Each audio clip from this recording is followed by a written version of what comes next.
Chers auditeurs de Radio Courtoisie, bonsoir à ceux qui nous rejoignent et merci à ceux qui nous suivent depuis le début de cette émission. Donc pour cette seconde partie, j'ai la joie de recevoir Marie-Gabrielle Leblanc, que les auditeurs de cette émission connaissent bien s'ils nous suivent depuis longtemps, puisque je vous ai reçu à plusieurs reprises. Marie-Gabrielle Leblanc est journaliste et historienne de l'art et également conférencière. On en parlera à la fin de l'émission. Et donc, je vous reçois ce soir pour votre dernier livre qui s'appelle « La vie publique du Christ dans l'art » aux éditions Tekkie. Bonsoir Marie-Gabrielle. Bonsoir Benjamin et bonsoir aux auditeurs. Merci de m'inviter. Mais avec joie. Alors, je ne sais pas si les auditeurs de Radio Courtoisie se souviennent, mais l'an dernier, nous avions consacré, il y a un peu plus d'un an, il y a 13 mois, je pense, ou 14 mois, nous avions consacré une émission à je crois que c'était votre premier ouvrage, n'est-ce pas ? Oui. L'enfance du Christ dans l'art, et c'est vraiment un très beau livre. Et donc là, il y a un de Tekkie, grâce aux éditions Tekkie, nous avons vraiment la chance, nous sommes gâtés, d'avoir un second opus qui fait la suite sur la vie publique du Christ dans l'art. Donc, est-ce que, Marie-Gabrielle, vous pouvez nous rappeler, alors j'imagine que c'est un peu la même idée que pour le premier, mais peut-être que les auditeurs n'étaient pas à l'écoute la dernière fois. C'est le même principe, voilà, mais est-ce que vous pourriez nous rappeler pourquoi cette série de livres ? Qu'est-ce qui vous a inspiré ? Alors, effectivement, ce sont mes premiers livres d'art, parce que j'ai une vie professionnelle très, très, très remplie et très active, et j'ai écrit, je pense, 1700 à 1800 articles dans la presse catholique, reportages ou critiques d'art. Notamment, actuellement, on peut vous retrouver chaque semaine dans l'excellente revue France Catholique. France Catholique, voilà. Dans laquelle vous écrivez depuis fort longtemps. Oui, depuis 1990. Alors, mais je ne sais pas si avant c'était hebdomadaire. Non, avant c'était irrégulier. Plus irrégulier, oui. Voilà, mais depuis qu'il y a la nouvelle formule qui est remarquable d'ailleurs, et j'en profite pour la saluer. Depuis un an et demi, j'écris toutes les semaines dans France Catholique, et je salue le travail d'abord de Frédéric Aymar pendant des années, des décennies. Qui a tenu la barque pendant des années. Oui, et puis maintenant d'Aymeric Pourbet, qui a redonné un coup de nouveauté, de jeunesse à France Catholique, tout en maintenant cette idée de la transmission de la culture chrétienne. Je pense que c'est très important. C'est ce à quoi j'ai consacré toute ma vie, soit par la parole, soit par l'écrit, puisque je suis aussi conférencière. J'ai toujours eu plusieurs métiers, et toujours dans l'histoire de l'art. Donc je suis aussi conférencière. Je conduis des voyages culturels chrétiens et des pèlerinages, mais toujours à connotation culturelle et d'histoire de l'art.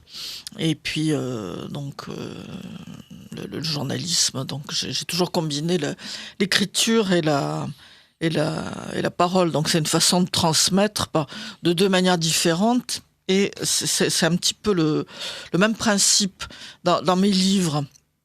Alors, avant que vous poursuiviez, j'en profite pour vraiment insister auprès des auditeurs de Radio Courtoisie. N'hésitez pas à découvrir cette excellente revue qui est France Catholique, donc une revue hebdomadaire, et on y apprend beaucoup de choses sur des vies de saints, notamment bien sûr en histoire de l'art, sur les grands écrivains chrétiens aussi. Et puis il y a des sujets de reportage qu'on ne trouve nulle part ailleurs, qui sont très originaux, avec de très bons journalistes et des plumes. Bon, il y a Gérard Leclerc, bien sûr, qui est très connu, mais il y a d'autres plumes également qui sont bien intéressantes. Voilà, et en plus à un prix très abordable. Alors je n'ai pas le prix en tête, mais vraiment l'abonnement n'est pas cher. Le premier abonnement est à 56 €. Voilà. Alors donc, pour un hebdomadaire, ça fait un peu plus d'€1 par numéro.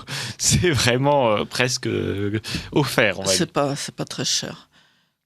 Alors donc. Alors pardon, je vous ai interrompu. Non, pas du tout, avec plaisir. Et donc c'est un peu j'ai un peu la même façon de procéder dans mes conférences et mes voyages, donc quand je parle oralement et dans mes D'ailleurs, c'est comme ça reportages. que nous nous sommes connus, puisque alors, Oui. je radote un peu, hein, mais Non, mais il y a des on- auditeurs qui ne sont pas forcément au courant. voilà, on s'était rencontrés lors du premier voyage que j'avais organisé en Syrie Comment oublier? en avril 2015, si ma mémoire.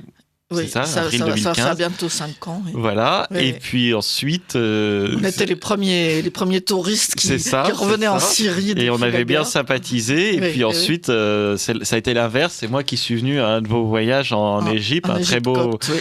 un très beau voyage, pèlerinage sur les traces de la Sainte Famille en Égypte à pour- l'occasion de Noël. Noël orthodoxe. Hein. Voilà, 2016. Oui, là, donc, c'était, 2015-2016, en janvier Quelques 2016. mois après. Oui. Quelques mois après, Oui. ça avait été un très beau voyage. Et je me souviens d'ailleurs, suite à ce voyage, je vous avais invité dans cette émission aussi pour faire une très belle émission sur les anges. Je ne sais pas si vous vous Ah souvenez. oui. Puisque vous nous aviez fait une petite conférence lors du voyage sur les différents cœurs d'anges. Et donc, je vous avais La hiérarchie angélique. sollicité. Et j'ai un très bon souvenir de cette émission. C'est un sujet que j'aime bien, sans doute à cause de mon prénom. Ça doit être l'atavisme du nom de baptême, peut-être. Et alors, donc le principe est le même, c'est-à-dire que, ça fait 40 ans que je parle et que j'écris, donc c'est un peu une seconde nature. Donc j'aime bien m'adresser à la fois à un public très cultivés ou des gens qui veulent découvrir, qui savent pas grand-chose, quoi. Et ça me dérange pas du tout, soit dans un écrit, soit oralement. C'est un savoir-faire qui est pas, voilà, de pouvoir intéresser tous les publics. Donc mes livres, je tiens beaucoup. C'est pas des livres. Ce ne sont pas des manuels d'histoire de l'art. Voilà, j'espère compliqué d'accès. J'espère que c'est pas rébarbatif. Enfin, en tout cas, non, j'ai pas fait du tout tout pour que ça soit pas rébarbatif et que tout le monde puisse y trouver son plaisir et de l'intérêt. Soit encore une fois des gens qui fréquentent assidûment les voyages culturels, les musées, les grandes expositions, ou des personnes de bonne volonté qui ont envie de se cultiver ou d'apprendre des choses à leurs enfants ou petits-enfants. Ces livres sont pas destinés aux enfants, mais ça peut être très très fructueux pour des parents ou des grands-parents de regarder certaines de ces œuvres avec des enfants ou des adolescents, quoi, pour leur faire découvrir la beauté de l'art à travers peut-être pas 20 siècles d'art, mais presque, puisqu'on commence au 4e siècle. Voilà, et c'est une des particularités, et c'est ce que j'ai beaucoup aimé dans votre premier ouvrage et dans le second, c'est que c'est transversal à la fois dans le temps, c'est-à-dire qu'on part des premiers temps du 4e siècle jusqu'au 20e siècle. 21e siècle, pardon. Oui. Et c'est vrai que ça fait 20 ans déjà, il faudrait à la page. Mais également géographiquement, c'est-à-dire qu'on trouve des œuvres à la fois majoritairement du christianisme européen, occidental, mais également du christianisme oriental. Oui. Et en fait, avec un quart à peu près, il y a à peu près un quart d'œuvres qui sont orientales, soit d'Europe de l'Est orthodoxe, soit de Orient, quoi. Et voilà, et donc avec ces ouvrages, je trouve que vous montrez, vraiment vous faites vivre l'unité de l'Église, que ce soit à travers les siècles et également à travers les continents ou à travers les mers. Et ça, je trouve que c'est très important, puisque c'est un peu ce que, à notre petite mesure, ce que nous essayons de faire dans notre série d'émissions avec Henri de Villiers à la découverte des églises d'Orient, c'est de montrer que malgré la diversité, il y a quand même une grande unité dans la foi, et parfois malgré les séparations, malgré l'éloignement, les divisions, etc. L'ignorance réciproque. Exactement. Et c'est ça qui est toute la richesse de ces ouvrages, de nous montrer qu'en fait nous avons la même foi et que l'Église est une malgré tout. Il y a beaucoup d'ignorance. Bon, c'est vrai que En France, quand on parle d'écuménisme, de dialogue entre les chrétiens, c'est plutôt les protestants, parce qu'on a pas mal de réformés, un petit peu de luthériens vers l'Alsace par là, dans l'est de la France. Mais on a des orthodoxes en France, mais c'est pas tellement connu, c'est pas très visible. Bon, même s'il y a une grande cathédrale russe spectaculaire qui a été construite à Paris, mais enfin bon, tout le monde ne vit pas à Paris. Et bon, aussi bien le paroissien de base ou les personnes, les catholiques ordinaires connaissent très peu l'orthodoxie, très peu même les chrétiens d'Orient, sont pas vraiment très connus, les différentes oui, nous en confessions, savons quelque chose. Les chrétiens orthodoxes pré-chalcédoniens comme les Coptes, les Arméniens, les Syriaques, ou bien l'autre branche de l'orthodoxie byzantine, la Russie, la Grèce, la Bulgarie, Roumanie, etc. C'est pas très familier aux catholiques de base français. Et il faut dire que cette méconnaissance est encore amplifiée par la déchristianisation accélérée, c'est-à-dire que Bien déjà sûr. même le catholicisme romain apparaît comme quelque chose d'étrange à la majorité des Français. Alors n'en parlons pas du christianisme oriental ou encore plus loin en Éthiopie, etc., qui paraît quelque chose d'un objet de musée, quoi. On a vu ça ces jours-ci, là, un ancien homme politique qui a raconté une blague jésuite, je ne sais pas si vous avez vu ça, et l'animateur, monsieur Barthès, l'ineffable monsieur Barthès, qui n'a pas compris cette blague, peu importe qui l'a raconté, ça, c'est pas la pointe du propos. Vous n'avez pas entendu ça? Mais alors qui était-ce là? Parce qu'on brûle. Un monsieur déjà âgé, très controversé, bon. mais bon, peu importe, mais c'est la blague jésuite la plus éculée. Vous savez, la compagnie de Jésus, là, le Jésus dans la crèche, il a ouvert les yeux, puis il a regardé à droite et à gauche, il a vu l'âne et le bœuf, il dit, alors, c'est ça la compagnie de Jésus. Bon. C'est mignon comme tout, c'est une vieille blague qui circule peut-être depuis 200 ans, et voilà, et donc il a absolument pas compris cette blague, il sait pas que les jésuites, ça s'appelle la compagnie de Jésus, donc. Et alors, c'est vrai que il y avait un terreau favorable pour ces livres, puisque notamment à travers vos voyages, mais également dans vos articles, notamment dans France Catholique, mais dans d'autres revues dans le passé, vous êtes toujours attaché à faire découvrir ou redécouvrir ce christianisme oriental et à montrer la grande unité qu'il y a entre toutes les branches du christianisme. En tout cas, ce qui m'avait marqué dans le voyage pèlerinage en Égypte. Oui, parce que c'est vrai qu'on est déjà c'est pas courant, c'est ce qui a séduit mon éditeur au départ, l'idée de parler dans ces livres, dans cette série de livres, parce que si Dieu le veut, il y aura toute une série. On va continuer je suis en train d'écrire Passion et résurrection du Christ dans l'art, qui va paraître à l'automne prochain, en octobre ou novembre prochain. Et puis bon, il y aura d'autres thèmes sur l'Ancien Testament, sur la Vierge Marie, etc. Bon. Oui, il y a de quoi faire. Il y a de quoi faire dans l'art chrétien, ça c'est pas du tout le problème. Donc ce qui a séduit mon éditeur au départ, c'était cette intérêt, connaissance que j'ai pour le christianisme et l'art à la fois d'Orient et d'Occident, parce qu'en général les historiens d'art sont spécialisés dans l'un ou l'autre côté, disons, de la Méditerranée, et donc c'est pas courant les livres qui font croiser les regards sur l'Orient et l'Occident chrétien, et donc c'est quelque chose que je fais depuis le début des années 90, disons. Bon, moi à l'origine, j'ai fait mes travaux universitaires sur la peinture flamande du XVe siècle. Donc, c'est un peu moins loin. C'est moins loin. Et puis, j'ai beaucoup travaillé aussi la peinture du XVIIe siècle français, puisque j'étais l'élève du grand Jacques Thuillier, qui nous a quittés il y a 13 ans maintenant, mais un grand professeur d'histoire de l'art au Collège de France et à la Sorbonne avant. Donc, Georges de la Tour, Lebrun, Le Nain, etc. Poussin me sont très, très familiers. Et puis j'ai beaucoup travaillé l'art baroque européen aussi. Donc voilà, c'était un parcours très, très classique d'historienne d'art française. Et puis j'ai rencontré l'Orient par les Coptes. J'ai pas suivi le chemin habituel. En général, en France, on s'intéresse, quand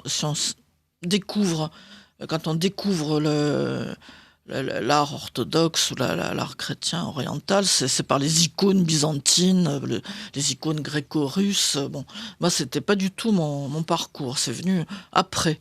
Donc, j'ai d'abord rencontré les Coptes par la famille Sadek, le professeur Sadek qui dirige les éditions Le Monde Copte à Limoges, 11 bis rue Champollion, ça s'invente pas, à Limoges.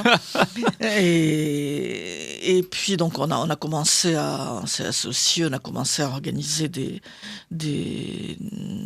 pèlerinages en Égypte. Enfin, lui, il conduisait des voyages déjà en Égypte, mais surtout Égypte antique. Il est à la fois archéologue et égyptologue et coptologue. Bon, et puis alors il y a eu l'Éthiopie, et puis c'est après que j'ai rencontré l'Europe de l'Est, en particulier la Roumanie, donc d'autres pays aussi comme la Macédoine ou la Serbie ou d'autres, mais je vais 2 ou 3 fois par an en Roumanie, vraiment dans les pays orthodoxes, c'est mes pays chéris, c'est l'Égypte copte et puis la Roumanie. Oui, et qui a voyagé avec vous voit que non seulement vous vous intéressez, vous êtes passionné, mais surtout vous les aimez, tous ces gens. Oui, et ça, c'est ce qui m'avait frappé et beaucoup enthousiasmé. C'est-à-dire qu'on voyait quand on était en Égypte ensemble, on voyait, d'ailleurs vous aviez plein d'amis. J'aime ces pays, j'aime leur culture, j'aime leurs monuments, puisque je suis historienne d'art, mais j'aime les gens aussi.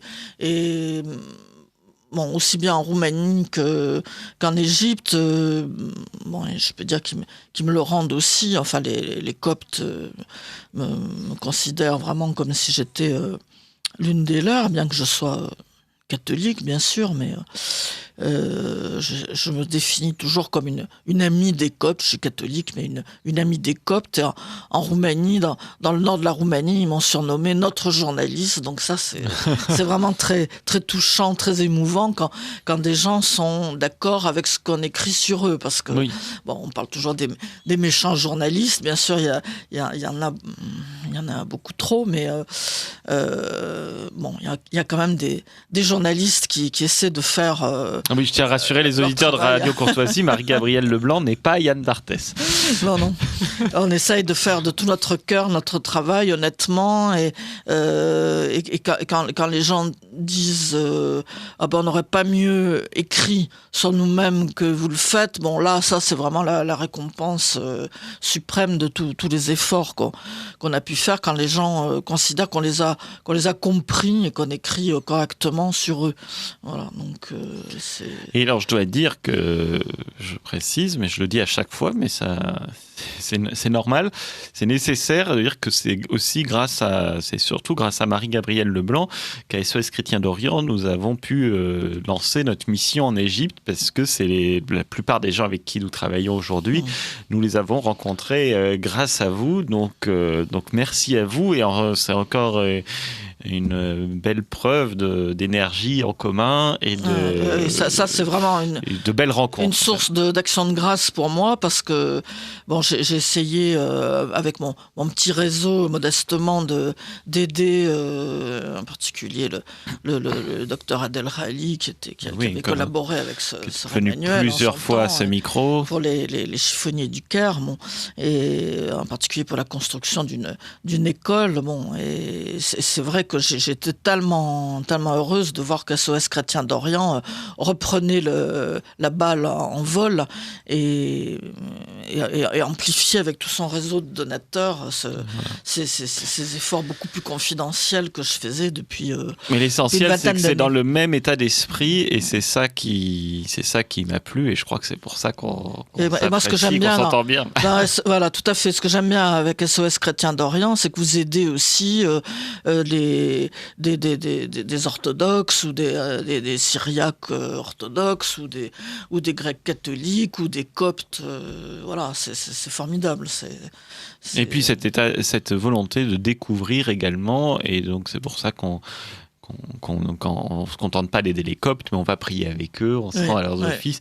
Et moi, la première fois que j'ai assisté à un office copte, c'était dans votre voyage pèlerinage, c'était la messe de Noël à Saint-Malout, et en plus on l'avait traduite en français, puisque le professeur Sadek nous avait fourni une traduction, donc on pouvait suivre, il y avait un écran avec les traductions. Donc la traduction défilée en français. C'était génial, voilà. Et alors, avant de se passer à quelques exemples d'œuvres qu'on trouve dans ce livre, il y en a combien ? Il y en a une centaine, c'est ça ? Oui, 100, oui. On a choisi ce chiffre, je ne sais pas s'il est parfait, enfin bon, c'est un chiffre rond en tout cas pour l'enfance du Christ dans l'art. Donc je rappelle, c'est aux éditions Pierre Tecky, l'enfance du Christ dans l'art, le livre de 2018, 25 €. Celui-ci 29. Celui-ci 29, donc c'est vraiment... C'est l'inflation. Bon, on peut pas... Non, franchement, on peut pas faire meilleur marché pour un livre d'art. Oui, ce sont des beaux livres, vraiment de très bonne facture, même visuelle, et donc c'est à très bon marché finalement. J'ai voulu des livres d'un format maniable, qu'on peut vraiment consulter facilement, avec une belle couverture souple à rabat, facile à consulter, format carré. J'aime bien les livres à format carré. Et je dois dire, parce que là, j'y suis pour rien, donc je peux donner des coups d'encensoir. On a un très beau travail de mise en page qui a été fait par Tecky. Là, vraiment, je rends cet hommage à mon éditeur avec beaucoup de goût. Donc, il y a une œuvre qui est reproduite soit en pleine page, soit partiellement, en demi-page ou quart de page. Enfin, ça dépend de l'importance du texte. Et puis...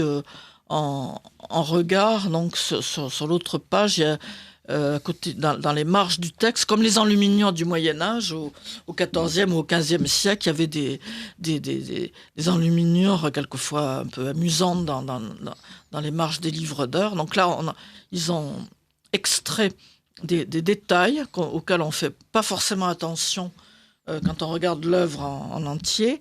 Et donc on a ces détails comme des petites enluminures dans les marges, des petits anges, les poissons du baptême du Christ, ou la colombe du Saint-Esprit pour le baptême du Christ, ou des détails de fleurs, ou le Père éternel qui est dans le ciel, enfin, ou des petits... Et je voudrais que vous nous disiez quelques mots du photographe, parce que vraiment la qualité des photographies est remarquable, de très très belles Alors le photographe est John Paul, donc nous avons travaillé pendant une trentaine d'années ensemble. Je lui ai dédié le premier volume de l'enfance du Christ dans l'art.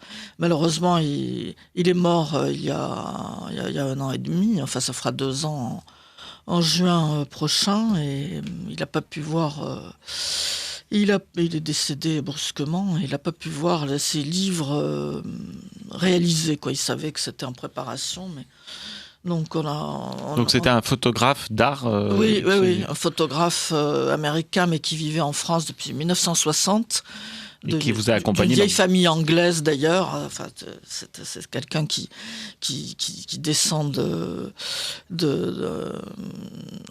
cette famille Paul qui était des contemporains de Jeanne d'Arc. Ils ont une correspondance avec Jeanne d'Arc, on a gardé les... Mais il y a eu le dernier archevêque de Canterbury catholique, qui était Reginald Pole. Le cardinal Reginald Pole, qui a 2 fois failli être pape à certains conciles. Et qui aurait pu être, qui était de la famille royale. Et qui, tout à fait, il descend de Guillaume le Conquérant. Potentiellement un futur roi d'Angleterre. Oui, et le fils de la bienheureuse Margaret Pole, qui a été martyrisé, qui a été décapité sur l'ordre d'Henri VIII.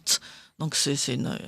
Voilà, enfin, bon. Et d'ailleurs, Reginald Pole, cardinal Pole, avait beaucoup travaillé pour rétablir le catholicisme en Angleterre. Oui. Et là, il est mort trop tôt. Et il était contemporain de la reine Marie Marie Tudor, qui est aussi morte trop tôt pour pouvoir mener à bien leur volonté de réunion de l'Église d'Angleterre avec le Saint-Siège. Il a participé au Concile de Trente et il était le chef de file du courant des spirituels qui voulaient atténuer le rôle de la politique et de la diplomatie, des choses temporelles dans les conclaves pour l'élection des papes et se concentrer plus sur la sainteté du pape. Bon.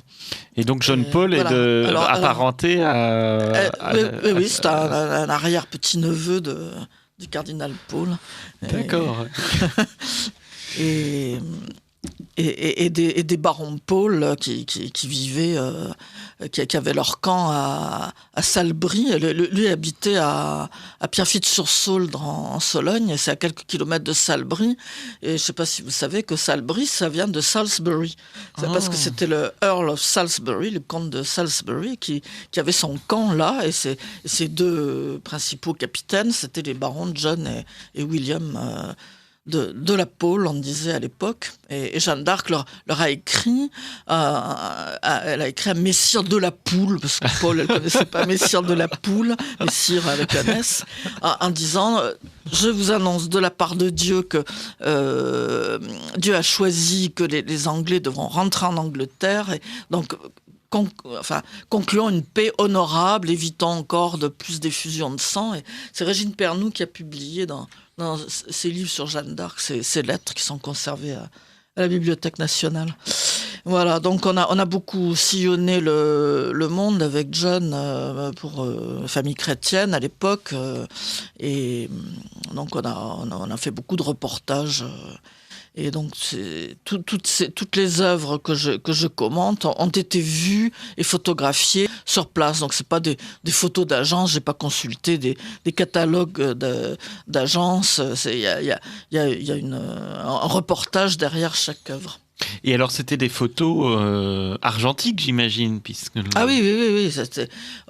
Il a travaillé seulement les 10 dernières années de sa vie en numérique. Ah bah c'était épique. Hein. On avait 70 kilos de matériel en reportage. Enfin, les jeunes journalistes peuvent pas avoir idée de ce que c'est. On emportait 600 bobines argentiques de diapos. On emportait les éclairages. On avait des valises d'éclairage, d'objectifs. Enfin, c'était la belle époque du photojournalisme. Vraiment, on a fait des choses vraiment passionnantes. Et voilà, donc ça permet de partager. Alors, un autre principe, donc il y a le fait que ça va du 4e au 21e siècle. Deuxièmement, Orient et Occident. Un autre principe de ces livres, donc, c'est que je tiens absolument à ce qu'il y ait des œuvres très connues de gens comme Léonard de Vinci ou Raphaël ou Van der Weyden, etc., Memling. Et puis des œuvres qui sont connues, des artistes qui sont connus seulement des grands amateurs d'art avertis, et des œuvres quasiment inconnues qui sont très probablement des découvertes pour à peu près tous les lecteurs, quoi, qui sont soit dans des collections particulières, donc où absolument personne ne peut les voir, ou au fin fond de couvents, de monastères en Europe de l'Est ou ailleurs. Oui, en Allemagne, là, il y a une fresque que j'aime beaucoup du baptême du Christ qui est à l'abbaye de Neresheim, Bad-Württemberg. Ah oui, ce sont les grandes abbayes baroques tout le long de la vallée du Danube. J'aime énormément la vallée du Danube baroque qui est jalonnée d'un chapelet d'abbayes toutes plus belles les unes que les autres. Et j'ai fait pas mal de reportages, j'ai conduit pas mal de groupes aussi le long de cette vallée du Danube, en Bavière et en Autriche, des deux côtés de la frontière. Et donc, Neresheim est une de ces belles abbayes avec des grandes fresques sur les voûtes. C'est assez grandiose. Alors, avant de se pencher sur quelques œuvres que vous nous avez sélectionnées, Marie-Gabrielle, on va faire une première pause musicale et vous avez choisi, pour les auditeurs de Radio Courtoisie, l'oratorio de Noël de Bach. On a déjà passé Noël, mais enfin, bon, c'est tellement beau, ça nous maintient dans la lumière de Noël. Voilà, donc on va écouter le premier chœur du premier jour de Noël.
Vous écoutez Radio Courtoisie, le libre journal de la plus grande France de Benjamin Blanchard. Je reçois dans cette seconde partie d'émission Marie-Gabrielle Leblanc, journaliste et historienne de l'art, conférencière pour son dernier livre « La vie publique du Christ dans l'art ». Et nous venons d'écouter la première partie du premier jour de Noël, de l'oratorio de Noël de Jean-Sébastien Bach, choisi par Marie-Gabrielle Leblanc.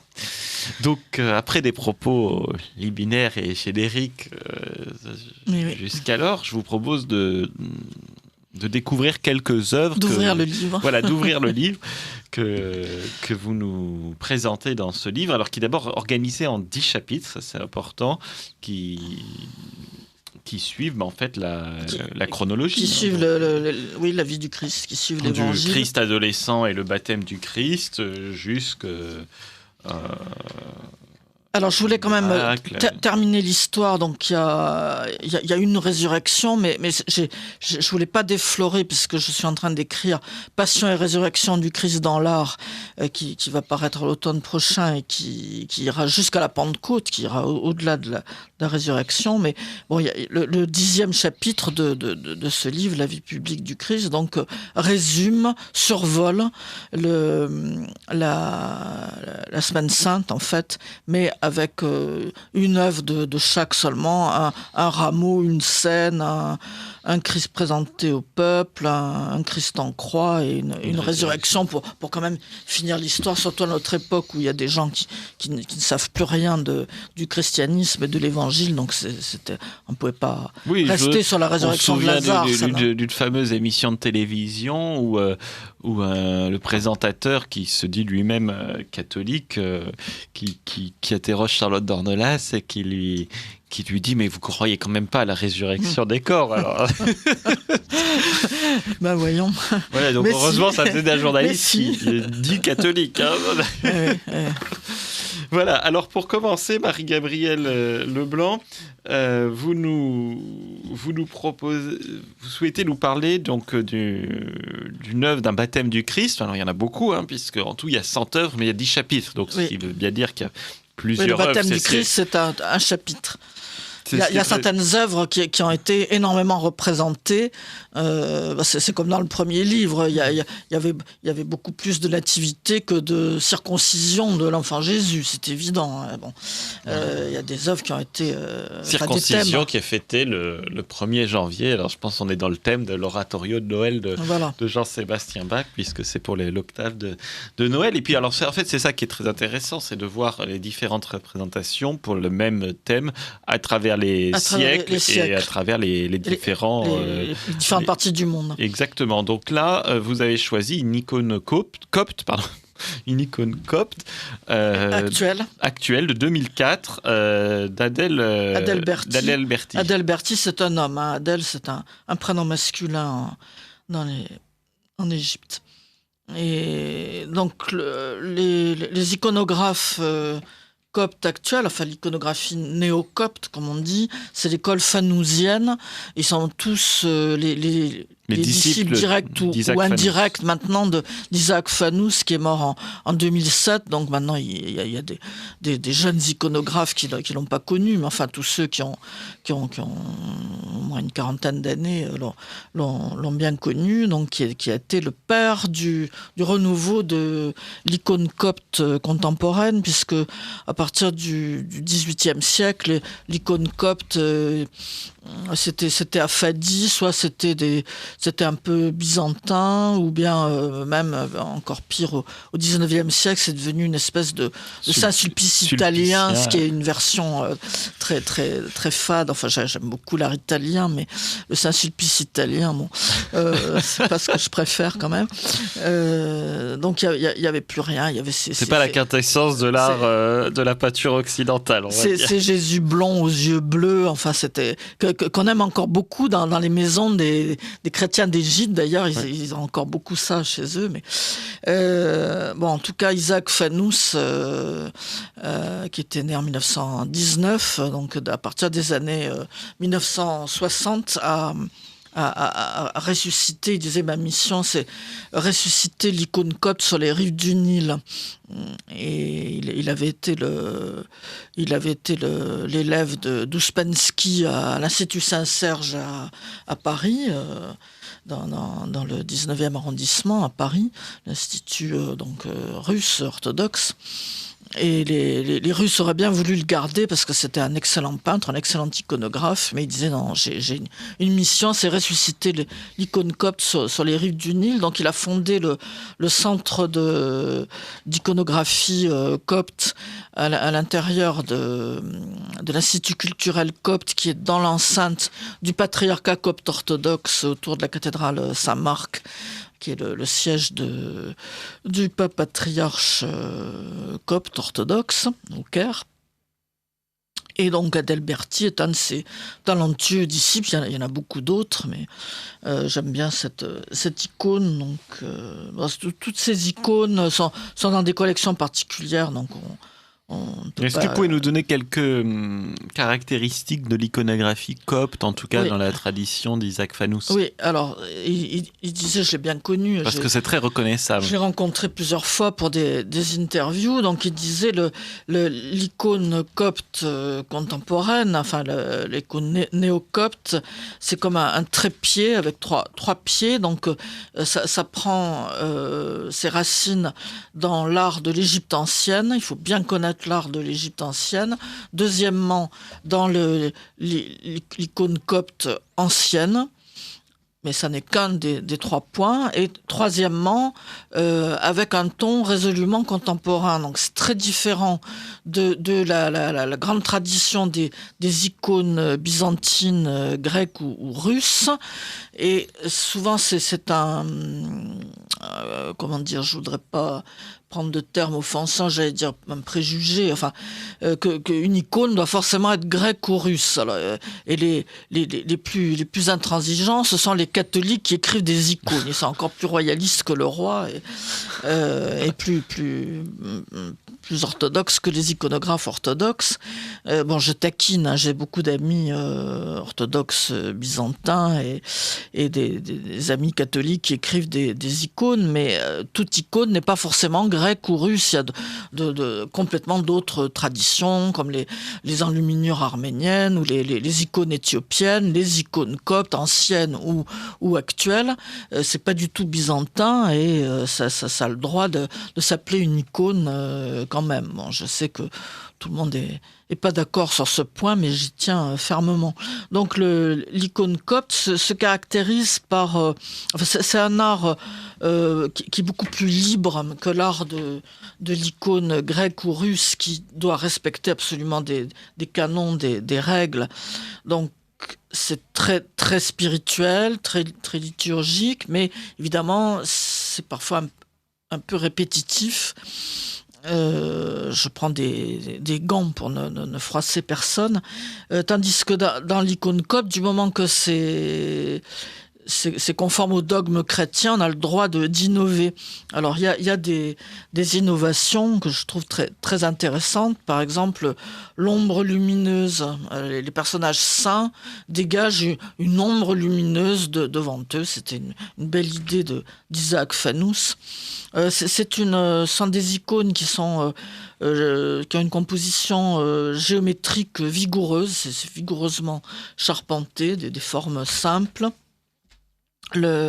L'auréole, c'est la mesure du corps, c'est-à-dire que l'auréole a de la même largeur que les épaules, parce que pour les coptes, la sainteté, c'est ce qui fait vraiment la valeur de l'homme, c'est-à-dire sa relation avec le Christ. Voilà.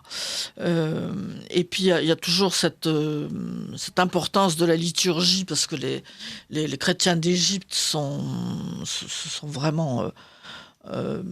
j'allais presque dire friands, enfin, de liturgie, amoureux passionnés de leur liturgie. Donc on voit toujours les anges qui sont habillés comme les nombreux diacres coptes dans les paroisses coptes orthodoxes. Vous pouvez avoir quelquefois une centaine de diacres, enfin toujours plusieurs dizaines de diacres en tout cas qui participent au chant liturgique et à la liturgie. Et donc on voit les anges habillés comme ça, avec les tôles rouges des diacres coptes et l'aube blanche. Et dans cette icône du baptême du Christ, donc cette icône copte, on voit 4 poissons toujours dans l'eau, soit du Nil quand c'est l'icône de la fuite en Égypte, ou dans l'eau du Jourdain, ici en l'occurrence pour le baptême du Christ. Bien sûr, ça représente les 4 évangélistes, évidemment, c'est le symbole des 4 évangélistes. Et alors il y a aussi une autre icône copte que j'aime beaucoup, alors qui est un peu plus ancienne, mais pas très ancienne, 1980, qui est la tempête apaisée d'une femme. De Jacqueline Ascot. Alors c'était une Écossaise qui s'est convertie orthodoxe. Bon, maintenant elle est en Chypre. Orthodoxe copte. Oui. Oui, enfin elle est devenue copte. Maintenant elle est orthodoxe. D'accord. Elle est en Chypre maintenant. Je l'ai un peu perdue de vue, mais elle était dans les années 1980 à Mahdi, qui est un lieu de pèlerinage important pour les coptes. C'est le sanctuaire de l'embarcadère de la famille. Mahdi, c'est au sud du Caire, c'est la banlieue sud du Caire, comme ici les Moulineaux par rapport à Paris. Ça touche le Caire, et donc la Sainte Famille ici a pris une felouque, un bateau à voile, pour aller plus vers le sud, plus loin dans son trajet de la fuite en Égypte. Et donc elle a laissé pas mal d'icônes dans ce sanctuaire de Mahdi, de l'embarcadère de la Sainte Famille. J'aime beaucoup la tempête apaisée. Alors il y a vraiment qui n'est pas très apaisée d'ailleurs sur l'icône. Elle n'est pas encore apaisée. Alors Jésus a un visage un peu terrible, impressionnant, un petit peu comme dans les icônes russes. Vraiment, on voit qu'il va faire taire le vent et la tempête. Et alors il y a les flots furieux, bien bleus, très stylisés, avec des spirales. Et on voit que ça aurait pu engloutir la barque. Bien sûr, c'est la barque de l'église, évidemment, qui est et là symbolisée. aussi, on retrouve ce côté très géométrique, très charpenté. Oui, une géométrie simple et efficace, et un peu schématisée. Alors, vous nous avez sélectionné une autre œuvre. Alors là, on change de chapitre. On passe dans le chapitre des noces de Cana, et qui est là aussi très, très fourni, avec des représentations très variées, à la fois ça a été beaucoup illustré par les artistes. Bien sûr, oui, à la fois des représentations, des fresques de Roumanie, une icône copte contemporaine, mais également des œuvres de la Renaissance. Voilà, de la peinture française avec Quentin Varin, et puis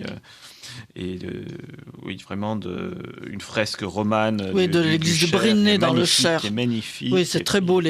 Chers auditeurs, allez voir, si vous passez dans le Cher, allez voir l'église de Briné. Ce sont des fresques du XIIe siècle, avec un fond vert un peu turquoise et des couleurs ocre. C'est très très beau. Et un bas-relief d'Alexandrie du VIe siècle en ivoire aussi, qui est absolument magnifique. Qui est à Ravenne, qui est conservé à Ravenne. Et on voit le Christ en train devant les jarres.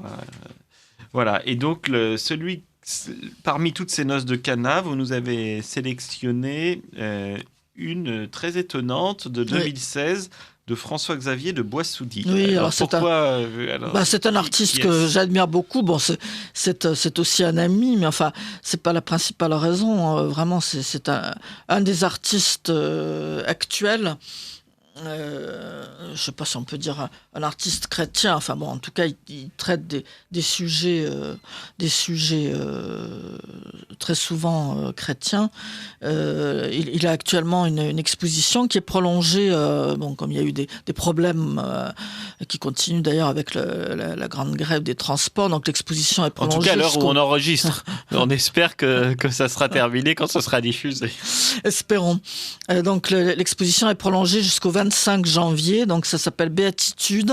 C'est à la Galerie Guillaume, rue, j'ai plus le numéro en tête, rue Penthièvre. L'émission sera diffusée après. Ah oui, ça s'est diffusé après. Bon, enfin, en tout cas, vous pouvez guetter à la Galerie Guillaume, rue de Penthièvre. Tous les ans, il y a une exposition des œuvres de François-Xavier de Boissoudy.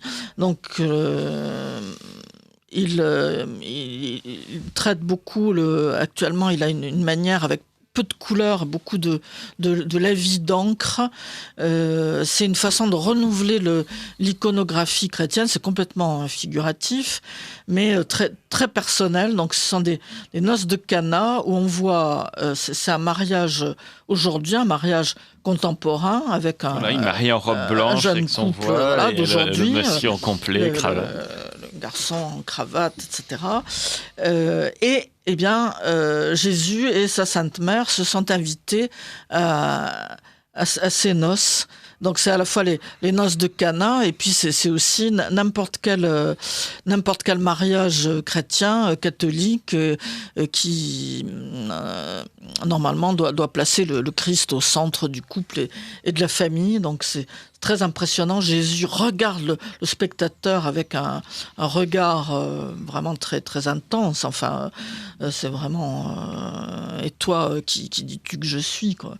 Et Marie, jeune, comme elle était dans la réalité, très, très, très souriante, très rayonnante, avec toute sa confiance en son fils. Elle met la main sur l'épaule de son fils et elle sait qu'il l'a déjà exaucé et qu'il va faire ce premier miracle, qui va le faire entrer dans sa vie publique et le faire sortir de sa vie cachée à Nazareth. Donc vraiment une belle œuvre. Oui, vraiment une très belle œuvre, et puis que je crois qu'on ne peut pas la voir en dehors de ce livre. C'est une collection privée, c'est ça ? Oui. Donc ça, c'est aussi la richesse de ce livre, que de pouvoir admirer des œuvres qui ne sont pas très accessibles. Non. Alors l'œuvre suivante, alors je rappelle que ce ne sont que des extraits, hein. Il y a plus de 100 œuvres, donc c'est pour vous donner envie d'acheter le livre, chers auditeurs de Radio Courtoisie. Donc c'est un choix. Et puis en plus il faut les voir, hein. On en parle, nous sommes à la radio, donc il faut les voir. C'est bien beau d'en parler, mais si vous pouvez les admirer, c'est encore mieux. Alors ensuite... une autre transfiguration, donc qui est... une transfiguration, puisqu'on était aux noces de Cana. Oui, pardon, pas une autre, oui.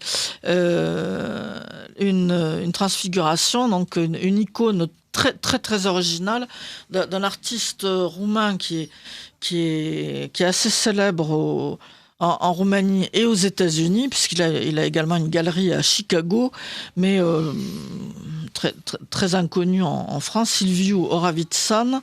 Donc c'est une icône qui se trouve dans une petite église moderne à Cluj, c'est une grande ville de Transylvanie, Cluj-Napoca, une grande ville de Roumanie. Ou Kolozsvár en hongrois. Voilà, c'est ça. Et alors, donc ça date de 2006. C'est Horavitsan est un artiste très très très novateur. C'est l'iconographie orthodoxe en Europe de l'Est est en général très très traditionnelle, très respecte les règles, tandis que Horavitsan est complètement iconique, mais chaque icône est à sa place où elle doit être sur l'iconostase, mais très contemporain. Avec des formats tout à fait inhabituels. Alors cette transfiguration est tout en longueur, très étroite. En même temps très figuratif. Oui, tout y est. Ça remplit tout à fait son rôle de catéchétique de l'icône. Alors l'iconostase est en bois, donc ce sont des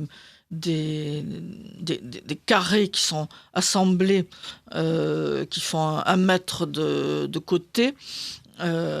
Et tout sculpté avec la croix grecque absolument partout, la croix grecque donc comme un plus, hein, et doré, mais de façon inégale, c'est-à-dire que quand on bouge, c'est un peu comme les mosaïques à fond d'or, quand on bouge, on voit s'éclairer de façon différente certaines croix, on voit des croix apparaître et d'autres disparaître selon la lumière. Donc ça, on a l'impression de voir un tissu ondoyant, alors que c'est une iconostase en bois sculpté et doré.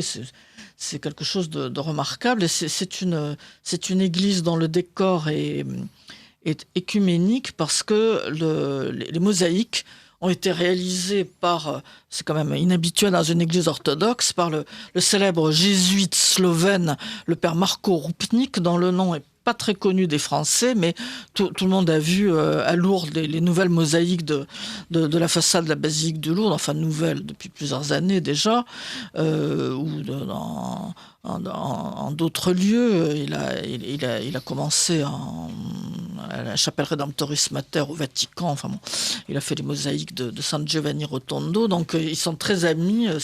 Le père Marco Roupnik, dont l'atelier est au Vatican, et qui a fait les mosaïques de cette église. Donc c'est une belle église, une église paroissiale. Voilà, et dans orthodoxe. les autres transfigurations, il y a également une fresque du VIe siècle d'une basilique de Ravenne, une mosaïque, pardon, Oui. Et une fresque par contre cette fois d'une église, l'église de Lens-le-Villard en Savoie, qui est également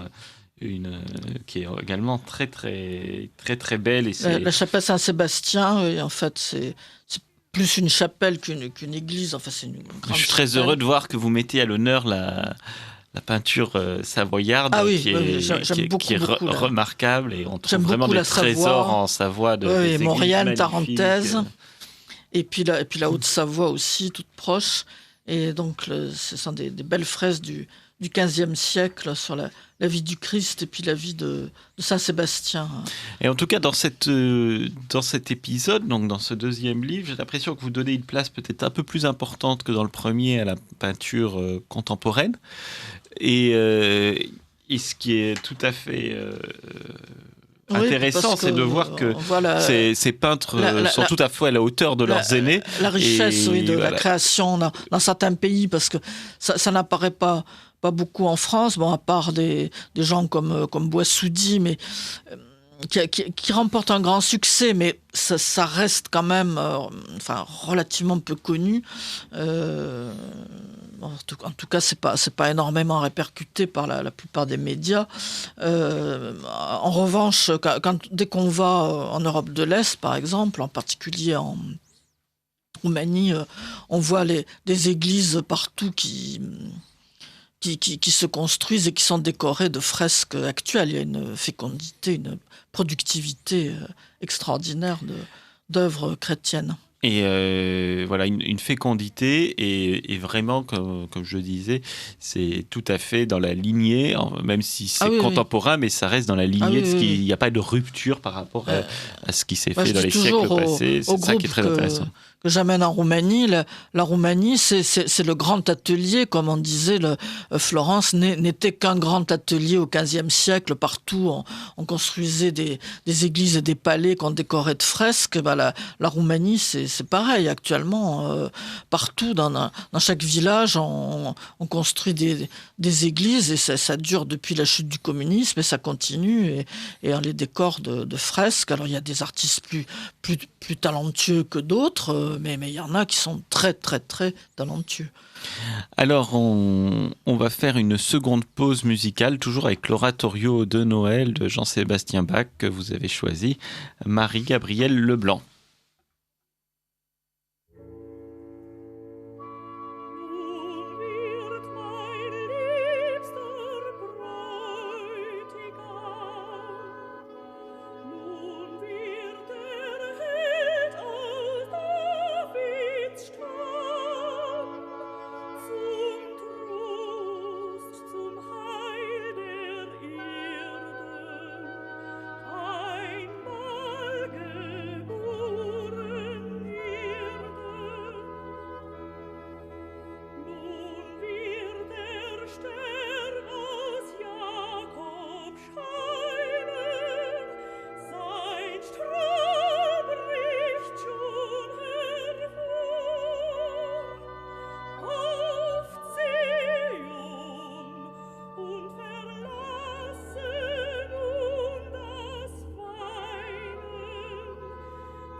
Vous écoutez Radio Courtoisie, le libre journal de la plus grande France de Benjamin Blanchard. Dans cette seconde partie, je reçois Marie-Gabrielle Leblanc, journaliste, historienne de l'art et conférencière, pour son dernier livre, La vie publique du Christ dans l'art, aux éditions Pierre Tecky.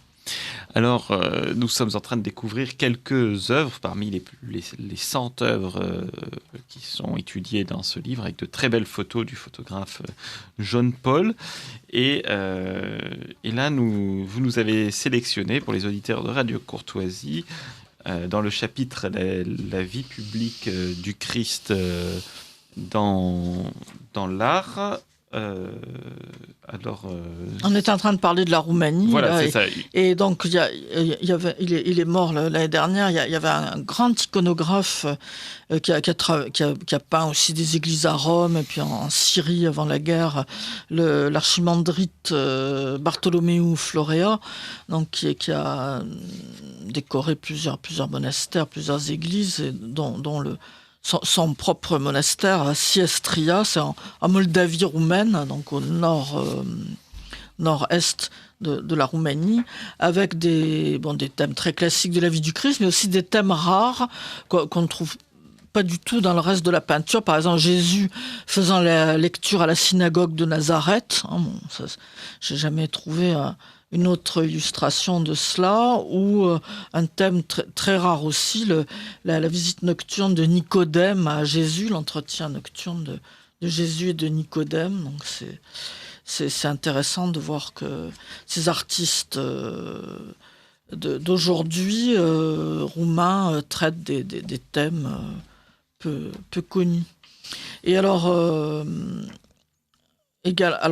dans la peinture roumaine monastique, ancienne, donc j'aime beaucoup la Tempête apaisée, une fresque de 1530 du monastère de Probota. C'est un monastère de moniales orthodoxes qui a été restauré il y a, je sais plus, le temps passe vite, il y a une douzaine d'années, je dirais, dont les fresques ont été magnifiquement restaurées.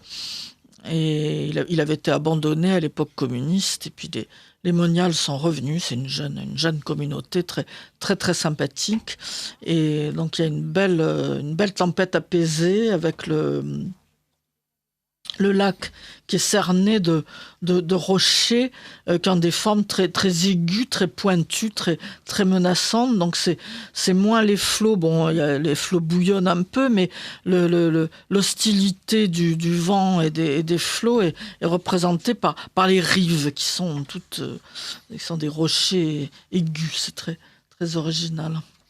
Et est-ce qu'on peut revenir sur Bartholomé Florea, parce que je trouve ces fresques très, très, très intéressantes. Est-ce que vous pouvez nous en dire deux mots sur ce qui est marquant de la technique de l'archimandrite Florea? Il a réalisé la nouvelle grande église qui a été bâtie. Parce qu'il est très largement représenté. Il y a quatre œuvres de lui. Parce qu'il y a des thèmes qu'on ne trouve chez aucun autre artiste. Donc ça a été peint vers 2005. Il a mis plusieurs années pour peindre la nouvelle église qui a été bâtie tout de suite après la chute du communisme. Et donc il a sa propre palette. Chaque artiste roumain a une palette différente. Lui, il y a un fond bleu un peu turquoise. Il utilise pas mal d'ocre aussi, et puis une sorte de rouge un peu rose saumon. C'est des couleurs très très belles. Et alors toujours dans le chapitre de la tempête apaisée, il y a une œuvre que j'aime énormément, c'est un détail qui est magnifique. Du grand retable de Nave en Corrèze. Nave, ça touche, c'est 1 kilomètre de tulle. Alors c'est du XVIIe siècle. C'est un grand retable. Vous avez des origines du Massif central, Marc. Oui, je suis originaire de Limoges. Voilà, je me disais, de la Corrèze, mais de la Haute-Vienne. Je me disais, parce qu'on retrouve beaucoup d'œuvres d'église de Corrèze. Alors, la Corrèze, c'est les cousins, c'est les voisins et les cousins pour nous. Donc, ce retable de Nave, c'est un des deux plus... Non, c'est à 5 km de Tulle, pas 1 km. Donc, c'est le plus grand retable de France qui soit conservé, avec celui de Prades dans les Pyrénées-Orientales. Et tous les deux, c'est une curieuse coïncidence, tous les deux sont consacrés à la vie de Saint-Pierre. Ça se trouve comme ça. Bien sûr, il y a eu beaucoup d'œuvres qui ont été détruites à la Révolution, évidemment. Et donc, c'est pas du chêne, c'est du noyer. Et ça a été sculpté de 1652 à 1704. Ah oui. C'est assez extraordinaire, par deux frères, Pierre et Léger Duhamel, qui étaient des tullistes. Et pendant 52 ans, ils sont venus tous les lundis à Naves et sont rentrés dans leur famille tous les samedis dans leur maison de Tulle. Et puis du lundi au vendredi, ils sculptaient leur retable. C'est absolument stupéfiant comme constance. Et, alors, il y a tous les actes des apôtres et toute la vie de Saint-Pierre. Et pour moi, le morceau de ce retable qui est le plus talentueux, le plus beau, c'est la tempête apaisée. Il y a une forme un peu en spirale de la barque, et là, Jésus n'intervient pas encore, il est encore endormi, et les apôtres sont en train de le secouer. Seigneur, nous périssons. Et on voit les flots qui menacent d'engloutir la barque. Mais c'est très beau comme sculpture. Et on en vient à regretter de le voir qu'un extrait du retable, oui. Et de ne pas en voir plus, parce que c'est magnifique. Il faut aller sur place à Tulle. Alors ensuite, vous avez sélectionné une œuvre qui m'est chère, puisque c'est un Sacromonte qui m'est chère à moi aussi. Voilà, en Italie, et puisque l'an dernier, donc en 2018, avec la Schola Sainte-Cécile, nous étions allés en pèlerinage dans la région des Lacs, en Milan et le Piémont, et notamment nous étions allés au Sacromonte di Varello, donc avec Henri de Villiers, que vous entendiez juste avant dans la première partie de l'émission. Là, j'en étais bouche bée de penser qu'il y avait des Français qui allaient découvrir le Piémont, enfin l'art du Piémont, et puis les Sacramonti du Piémont. Donc Sacromonte, ça veut dire mon sacré. Donc il y a plusieurs Sacramonti en Piémont, mais le plus célèbre... Les découvrir et en les faisant vivre, puisque on avait monté ce Sacromonte en pèlerinage, en méditant les différents mystères qui sont présentés de manière très, très vivante. Hein. En fait, c'est ça qui est impressionnant, c'est qu'on a l'impression d'y être. Hein. Complètement. Et mon photographe John Paul, donc, quand on avait eu la permission ça fait... De faire ouvrir les grilles. Oui, on avait eu la permission de faire, je ne sais plus l'année, enfin dans les années 90, de se faire ouvrir les grilles. Moi, je n'avais pas le droit d'entrer, il n'y avait que lui qui pouvait entrer. Et il était bouleversé, en particulier la scène qui sera reproduite dans mon prochain livre. Et quand il est sorti, il dit « Waouh, j'ai assisté à l'instauration de l'Eucharistie ». Enfin, et c'est très curieux parce que c'est extrêmement baroque ou pré-baroque. Ça date de 1583. Il y en a d'autres, c'est un petit peu plus tard. Il faut expliquer pour les auditeurs de Radio Courtoisie ce qu'est un Sacromonte. Hein. C'est-à-dire c'est une montagne sur laquelle est reproduit par un parcours des scènes avec des chapelles, et on regarde de l'extérieur à travers une sorte de claustrat, on regarde des statues grandeur nature, taille humaine, soit avec des vêtements en plâtre, soit avec des vêtements en tissu, et puis barbe et cheveux authentiques, enfin des vraies barbes et cheveux. Et c'est très très très baroque comme esthétique, et curieusement on a l'impression de vivre la scène. Donc là, j'ai choisi le Christ guérissant le paralytique. Donc c'est le Sacromonte de Varallo, qui est le plus célèbre de tous, mais encore une fois, il y en a plusieurs. C'est dans la Val Sesia, c'est la vallée la plus au nord d'Italie. C'est au nord-est du Val d'Aoste. Hein. C'est encore plus au nord que le Val d'Aoste. C'est au pied du Mont Rose. Donc c'est assez peu connu. Il y a beaucoup de belles églises baroques dans la région. Ça vaut vraiment quelques jours de visite. Et alors, c'est beau, c'est dans une réserve naturelle, le Sacro-Monte de Varallo, une réserve naturelle de forêt, quoi. On peut même loger sur place. J'y ai passé une fois quelques jours, 2 fois même. Il y a une vieille hôtellerie du XVIe siècle. Enfin, bon. Et alors, on voit toute la vie du Christ dans ces chapelles. Et là, c'est le paralytique donc, qui est descendu sur son matelas par le trou dans le toit. Là, sur cette photo, on ne voit pas le trou dans le toit, mais il figure bien. Et on le descend devant Jésus parce qu'il y a trop de foule et on ne peut pas entrer. Donc ça émeut beaucoup Jésus de voir la foi, la confiance de ces gens. Et donc il guérit le paralytique. Là, il est en train de se redresser déjà sur son matelas. C'est très beau. Et puis, alors, pour terminer, vous avez sélectionné 2 autres œuvres contemporaines aussi. Oui. Donc, il y a la part belle dans cette émission pour des œuvres contemporaines. Alors, je ne sais pas par laquelle vous voulez commencer. Peut-être par la Pologne, oui. Le Christ présenté au peuple. Alors, donc, c'est une très belle fresque aussi d'une église de Cracovie. Alors, c'est un artiste polonais qui s'appelle Mariusz Lipinski, qui date de 1983, donc encore à l'époque communiste. C'est l'église qui s'appelle Arka, c'est-à-dire l'Arche de Noé. À Nova Huta, c'est le faubourg industriel de Cracovie. C'est une église qui a été construite dans les années 70 par le cardinal Wojtyła, le futur Jean-Paul II. Donc, ça devait être une ville sans Dieu, une ville industrielle où il n'y avait pas d'église, qui était un comble en Pologne. Et donc, on voit très bien l'érection de la croix dans le film le Carole, l'homme devenu pape, je crois, c'est ça le titre. Enfin, Carole, le très beau film sur la vie de Jean-Paul II. Donc, il fait ériger une croix en métal. Et après, il a arraché la permission, enfin, de mauvais gré, mais des autorités de construire une église pour cette ville importante. Hein. Il y avait plusieurs dizaines de milliers d'habitants. Et alors, donc il avait demandé à des artistes de décorer cette église. Il n'a pas connu ces fresques parce qu'il était déjà pape à ce moment-là, puisqu'il a été élu en 78 et les fresques datent de 83, mais c'est toute la passion. C'est la passion du Christ et c'est très très intéressant. C'est situé en Pologne, donc Jésus présenté au peuple, c'est Ecce Homo. Donc c'est l'hiver, il y a du brouillard, ce qui est un élément climatique rarement représenté en peinture. C'est absolument lugubre. On voit qu'on est pendant la guerre.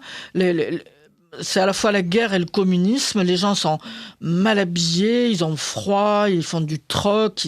Et alors on voit les gens qui insultent Jésus quand il est présenté au peuple, c'est les communistes ils ont la clope au bec, excusez-moi, ils crachent sur lui. Enfin, c'est vraiment les communistes qui insultaient les processions des catholiques pendant l'époque communiste.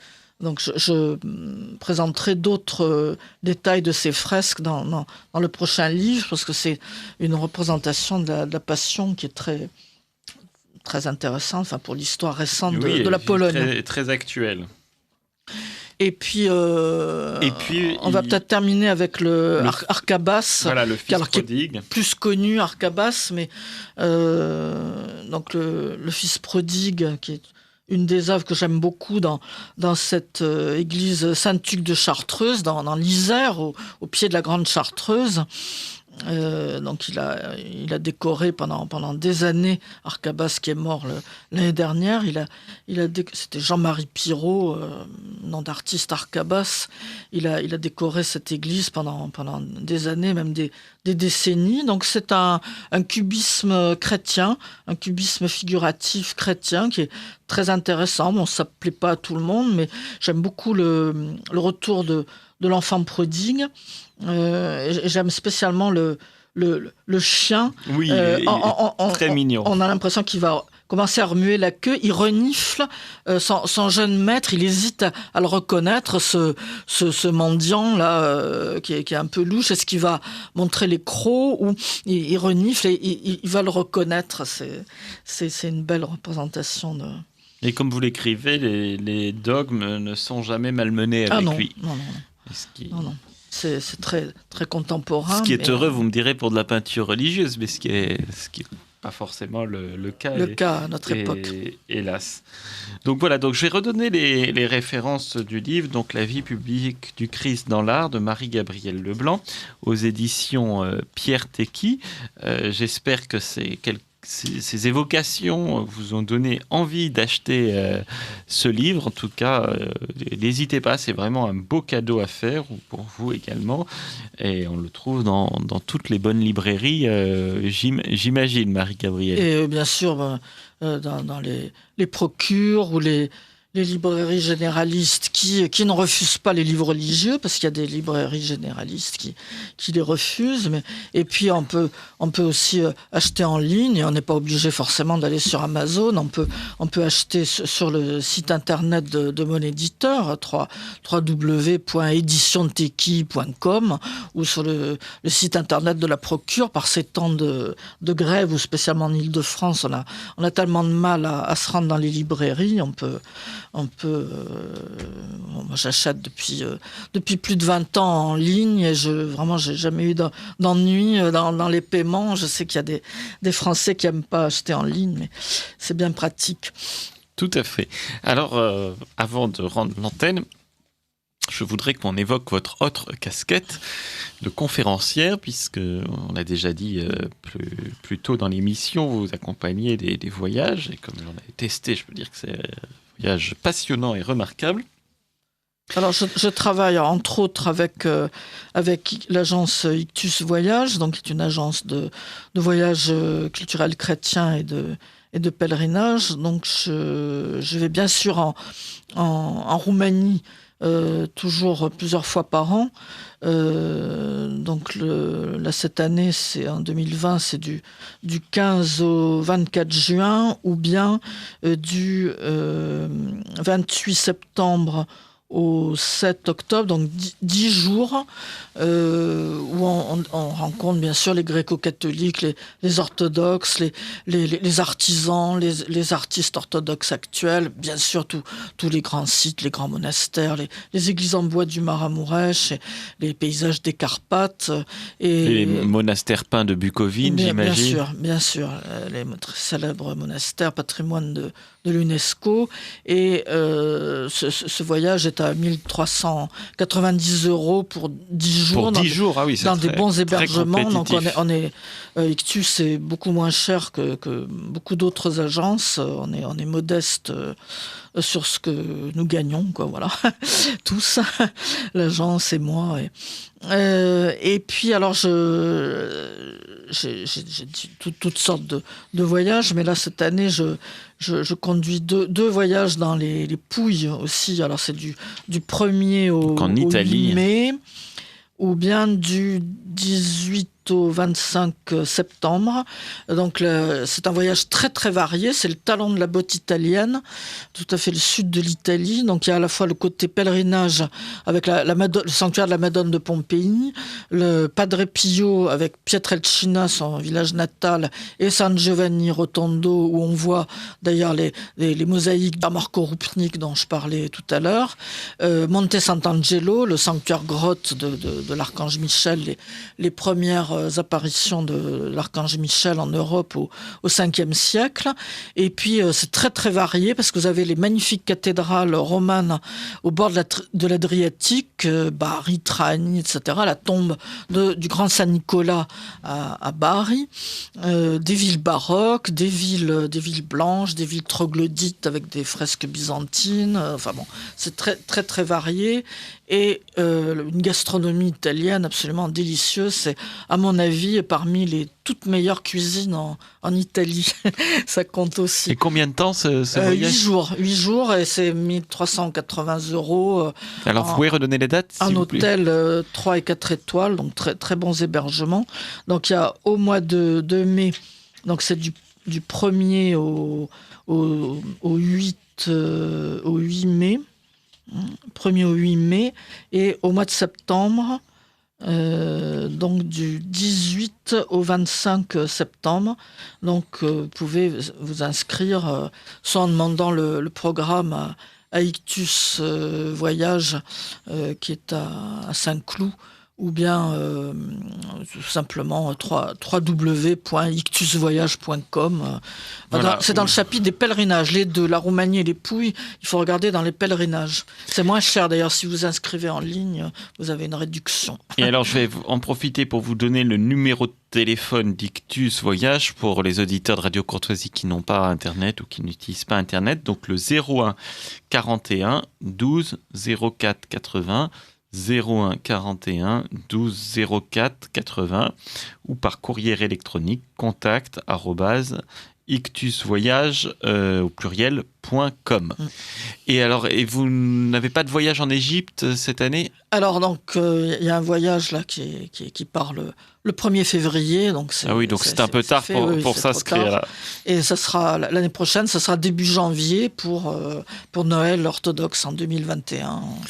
Voilà, donc toujours avec le professeur Sadek et son agence. Donc c'est ça, c'est les voyages du professeur. Les voyages du professeur, oui. Voilà, donc ça c'est un très beau voyage de 10 jours également. Donc si vous pouvez dès à présent réserver si vous avez envie de découvrir l'Égypte à la fois antique et l'Égypte copte. Alors si vous le souhaitez, vous pouvez m'envoyer soit un courriel à Marie-Gabrielle en un seul mot, MARIEGABRIE2LE @wanadoo.fr, ou bien me téléphoner au 01 48 07 05 84. Alors, est-ce que vous pouvez répéter le numéro de téléphone? 01 48 07 05 84.